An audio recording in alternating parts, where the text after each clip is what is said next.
స్త్రీలు అన్ని పూజలు చేస్తారు. కొన్ని కొన్ని సందర్భాల్లో తప్ప అన్ని పూజలు చేసుకుంటూ ఉంటారు. ఈ శాలిగ్రామ పూజలంటే ఏమిటి? అసలు ఇవి స్త్రీలు చేయవచ్చా? చెప్పండి. సాలగ్రామం అంటే జీవమున్నటువంటి రాళ్ళు. హ్మ్. ఇవి ఒక్కొక్కటి ఒక్కొక్క దైవానికి సంబంధించింది ఉంటుంది. సాలగ్రామం విష్ణుమూర్తికి సంబంధించినటువంటిది. సాలగ్రామం జీవం ఉంటుంది.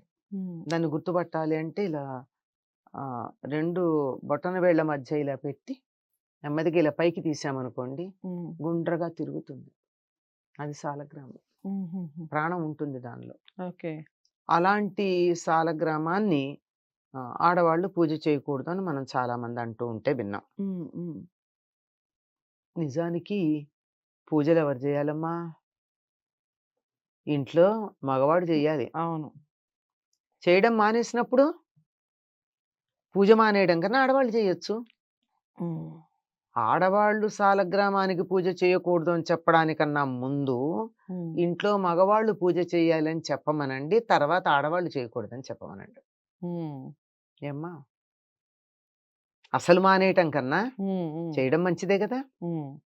ఒకవేళ మగవాళ్ళు లేని పరిస్థితి ఏదైనా అంటే నిత్యం చేస్తారు, పొరుగురెళ్లారు, ఏదో పనుంది. అటువంటప్పుడు చెయ్యొచ్చు. హ్మ్. కానీ స్త్రీలని ఎందుకు దూరం పెట్టారంటే ఆహ్, వాళ్ళకుండేటటువంటి నెలసరి కారణంగా అవును. ఆ సమయంలో చేయకూడదు గనక హ్మ్. ఇవాళ చేసేద్దాంలే అని నెలసరి దరిదాపుల్లో ఉన్నా, వచ్చినా గాని చెప్పకుండా పూజ చేసేసాక నాకొచ్చిందిలే అని జెప్పేటటువంటి లక్షణం ఉంటుంది కొంతమంది దగ్గర. హ్మ్.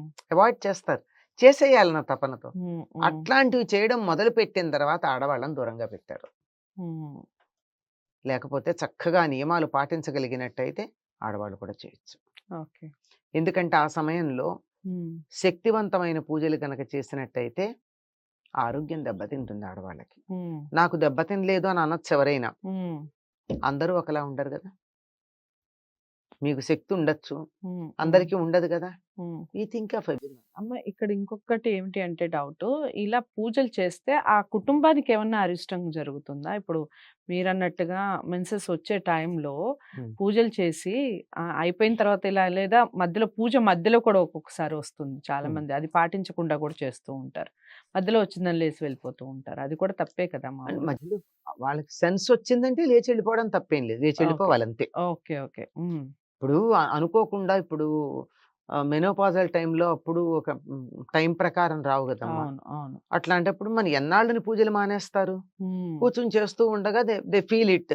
హ్మ్. అంటే వెంటనే the moment they have a doubt హ్మ్. అక్కడి నుంచి లేచి వెళ్ళిపోతే వచ్చే నష్టమేం లేదు. ఓకే. పూజ మధ్యలో నుంచి వెళ్ళిపోవచ్చు. అనిపిస్తే వెళ్ళిపోవాలి. ఓహ్! కానీ ఓకే. అట్లా కాకుండా మెనోపాజల్ టైమ్ గాక రెగ్యులర్ టైమ్‌లో హ్మ్. రెగ్యులర్‌గా వచ్చేవాళ్ళు అయినా సరే అని పంతంగా కూర్చుంటారే అది అట్లాంటిది తప్పు. దోషం. హ్మ్. ఇంట్లో వాళ్ళకి కూడా ఉంటుందా ఆ దోషం? వాళ్ళ వరకే ఎందుకుండదమ్మా? ఉంటుంది. ఎందుకుండదమ్మా? అందరికీ ఉంటుంది. ఒకటి హ్మ్. ఏదైనా నెగటివిటీ అన్నది హ్మ్. హ్మ్. పరిసరాలంతా కూడా ప్రభావం చూపిస్తుంది గదా! హ్మ్. అది. చాలా చక్కటి వివరణ ఇచ్చారు. సో, శాలిగ్రామానికి సంబంధించి మీరు ఏదైతే డౌట్ ఉందో, అది ముందుగా అసలు అబ్బాయిలకి వర్తిస్తుంది అన్నట్టుగా చెప్పారు అమ్మ. ముందు ఇంట్లో మగవాళ్ళందరూ పూజలు చేయటం మొదలుపెట్టి 100% మగవాళ్ళే చేయాలి అన్న నియమం పెడితే, అప్పుడు ఇది వర్తిస్తుంది, లేకపోతే వర్తించదని చాలా క్లారిటీ ఇచ్చేశారు. మీరు ఇంకా ఇలాంటి డౌట్స్ ఏమన్నా ఉంటే కామెంట్ బాక్స్‌లో తెలియజేయండి. తప్పకుండా వీడియోని లైక్ చేసి అందరికీ షేర్ చేసే ప్రయత్నం చేయండి. ఛానెల్‌ని సబ్స్క్రైబ్ చేసుకోండి. ప్రతి వీడియోలో చెప్తూనే ఉన్నాను. అమ్మతో మీరు ఎలాంటి కార్యక్రమాలు చూడాలనుకుంటున్నారు? అవి కూడా కామెంట్ బాక్స్‌లో తెలియజేయండి. నమస్తే.